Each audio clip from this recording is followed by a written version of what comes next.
আরেকটা প্রজাতি বের হবে, এর নাম ইয়াজুজ আর মাজুজ। নাম শুনেছেন?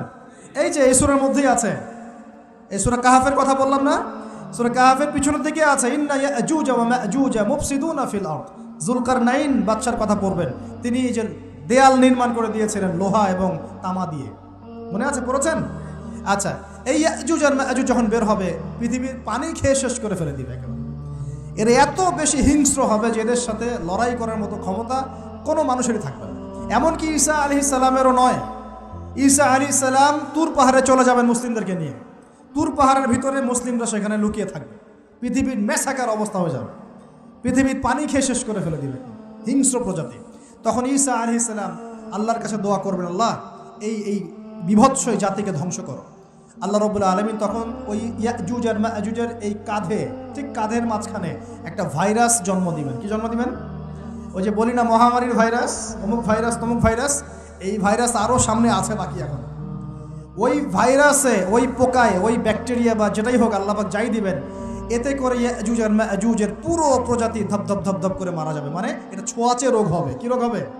ছোঁয়াচে। ঠিক যেমন আমরা একটু করোনা দেখলাম না, একজন থেকে আরেকজন, একজন থেকে আরেকজন, এরকম জিনিস চলবে আরও বিশ্বে। আর এখনকার নতুন রিসার্চ হচ্ছে ওই সাইবেরিয়া অঞ্চলের যে বরফগুলো আছে না, ওর নিচে এই 1 লাখ বছর, 1.5 লাখ বছর, 2 লাখ বছর আগের ভাইরাসগুলো নতুন করে জায়গা শুরু করেছে এখন। হ্যাঁ, এগুলো বিজ্ঞানীরা বলছেন যে এগুলো আবার কোন দিন জানি পৃথিবীতে আত্মপ্রকাশ করা শুরু হয়। সব কিছুই ঘটবে। বিশ্বটার খুব রহস্য আছে, বিশ্বটার অনেক রহস্য আছে। আল্লাহ পাক এগুলো খেলার ছলে সৃষ্টি করেন নাই, পরীক্ষা। লিয়াবলুয়াকুম আইয়ুকুম আহসানু আমালা, আল্লাহ পাক বলেছেন। এরপরে ইয়াজুজ আর মাজুজের সব প্রজাতি মারা যাবে। নবীজি বলছেন জমিনে কোনো জায়গায় ফাঁকা থাকবে না, সমস্ত জায়গাতেই ওদের দেহ পড়ে থাকবে। আল্লাহু আকবার। এরপরে ঈসা আলাইহিস সালাম আল্লাহকে বলবেন, আল্লাহ জমিনটাকে পবিত্র করে দাও। আল্লাহ পাক কি করবেন জানেন? বড় বড় নখরওয়ালা, বড় বড় নখ আছে, নখ দেখেছেন? বড় বড় বড় নখওয়ালা একটা স্পেশাল প্রজাতির পাখি আল্লাহ পাঠাবেন। কি পাঠাবেন? পাখি। এটা কোন পাখি, কি নাম আমরা জানি না, মহাবিশ্বের কোন জায়গা থেকে আসবে তাও জানি না, পৃথিবীতে আছে কিনা তাও জানি না, আল্লাহ পাঠাবেন। আবাবিল, তয়রন আবাবিল যখন আল্লাহ পাখি পাঠিয়েছিলেন না, ও আরসালা আলাইহিম তয়রন আবাবিল, আসলে ওই পাখির নাম কিন্তু আবাবিল না, আবাবিল মানে হচ্ছে ঝাঁকে ঝাঁকে। তো ওই পাখি কি আর দেখা গেছে? ওই রকম করে পাথর কেউ নিক্ষেপ করেছে? আর ঠিক এরকম করে এই এক শ্রেণীর পাখি আল্লাহ পাঠাবেন যাদের নখগুলো খুব বড় বড় হবে, বিশাল বিশাল নখ। এই নখগুলো দিয়ে তারা দেহগুলোকে উঠাবে, উঠিয়ে নিয়ে কোথায় যে ফেলে দিবে আল্লাহ ভালো জানে। সুবহানাল্লাহ, আল্লাহু আকবার। আল্লাহ পাক বিশ্বে কত কি বাকি রেখেছেন এখন। এরপরে আল্লাহ পাক কি করবেন জানেন? আল্লাহ পাক বৃষ্টি বর্ষণ করবেন। এত বেশি বৃষ্টি হবে, এত বৃষ্টি হবে, জমিন ধুয়ে পরিষ্কার হয়ে যাবে। হাদিসে আসছে জমিন একদম চকচক করবে, জমিনটা পরিষ্কার হয়ে চকচক করতে থাকবে। এরপরে কারণ ওই ভাইরাস তো ধুইতে হবে না, ভাইরাসকে ধুয়ে সাফ করতে হবে। তারপরে ঈসা আলাইহিস সালামের সময়ে বলা হচ্ছে, তার সময়ে একটা ডালিম দেখেছেন কিনা? আনার ডালিম, এই ডালিমের যে খোসা হয় না, এই ডালিমের খোসার নিচে একটা পুরো পরিবার আশ্রয় নিতে পারবে। কি বুঝলেন? এত বড় বড় ফল হবে, এত বরকত হবে জমিনের মধ্যে। কখন বরকত হয়? যখন একটা জনপদের অধিবাসীরা আল্লাহর সামনে আত্মসমর্পণ করে, তখন আল্লাহ বরকত দেন। আমরা কি আত্মসমর্পণ করছি? এই জন্যই তো অর্থনৈতিক মন্দা চলছে। এমনি নাকি? সুদ খাচ্ছেন, দিব্যি ঘুষ খাচ্ছেন, দুর্নীতি করছেন, জেনা করছেন, মানুষের সম্পদ আত্মসাৎ করছেন, মাপে কম দিচ্ছেন, আবার নামাজও পড়ছেন, মাশাআল্লাহ। তো বরকত কোত্থেকে আসবে? তো বরকত কখন আসে? যখন একটা কওম আল্লাহর সামনে সম্পূর্ণ আত্মসমর্পণ করে। একটা ডালিম হবে, এটা রূপকথা নয়, এগুলা গাল গল্প বলছি না। এই প্রতিটা কথা আল্লাহ পাকের ওহী থেকে আসছে, এর একটা কথা মিথ্যা হবে না ইনশাআল্লাহ তাআলা। বিশ্ববাসীরা দেখবে একটা ডালিমের নিচে একটা পরিবার আশ্রয় নিতে পারবে। এত স্পেসিফিকলি বলা হয়েছে হাদিসগুলোতে। নবী সাল্লাল্লাহু আলাইহি ওয়াসাল্লাম বলেছেন যে 10 জন ঘোড়সাওয়ার, কয়জন ঘোড়সাওয়ার? 10 জন ঘোড়সাওয়ার বের হবে ইমাম মাহদীর সময়, যারা খোঁজ নিতে যাবে যে দেখি দাজ্জাল বের হয়েছে কিনা। ঘোড়ায় করে খোঁজ নিতে যাবে, দেখি দাজ্জাল বের হয়েছে কিনা। ওই 10, নবীজি বলছেন আমি ওই 10 জনের নামও জানি, ওদের বাবার নামও জানি। সুবহান।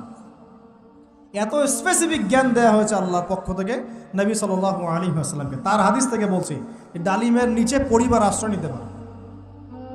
তো অনেকে হয়তো হাসবে, কি বলে একটু উল্টা পাল্টা কথা, তাই না?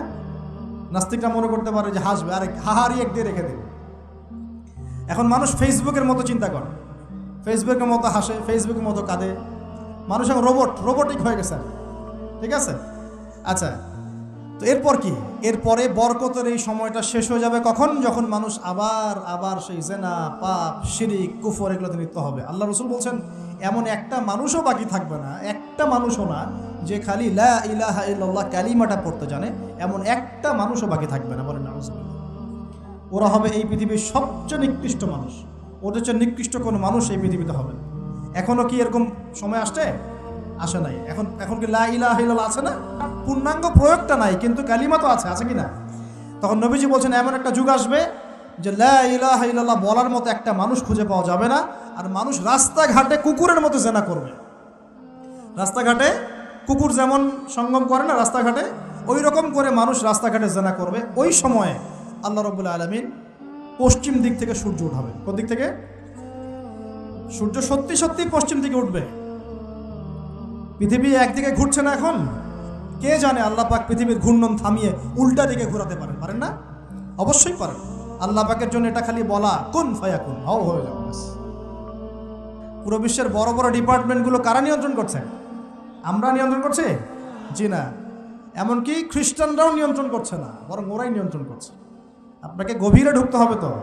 তার মানে সে আত্মপ্রকাশ না করলেও তার অনুসারীরা তো মাশাআল্লাহ শক্তিশালী হয়ে গেছে কিনা? তার মানে সময় কাছে না দূরে? কাছে। এটা বোঝার জন্য কি ভবিষ্যৎবাণী করা লাগে? গণক হওয়া লাগে? জ্যোতিষী হওয়া লাগে? এটা বোঝার জন্য কোরআন সুন্নাহর সাথে শেষ জামানা স্টাডি করলেই হয়। Economics, world affairs, history study করলেই বুঝতে পারেন, হৃদয়ের চোখ খুলে যাবে ইনশাআল্লাহ। আল্লাহ পাক বোঝার তৌফিক দান করুন। এখন সে বের হয়ে বিশ্বটাকে শাসন করবে ঠিক, কিন্তু তার সাথে লড়াই করার ক্ষমতা ওই সময় মুসলিমদের থাকবে না। তখন আল্লাহ পাক পাঠাবেন ওই যে সত্যিকারের মাসিহ ঈসা আলাইহিস সালাম। কাকে পাঠাবেন? তিনি নামবেন সিরিয়ায়। কোন দেশে? সিরিয়ার দামেশকে তিনি নামবেন দুজন ফেরেশতার কাঁধে ভর দিয়ে। তখন তার চুলগুলো দিয়ে টপ টপ করে মুক্তার মতো পানি ঝরতে থাকবে, এমনটা হাদিসে বলা হয়েছে। সুবহানাল্লাহ, সুবহানাল্লাহ। এত স্পেসিফিকলি হাদিসে বলা হয়েছে এটা হবে, এইটা হবে, ওইটা হবে।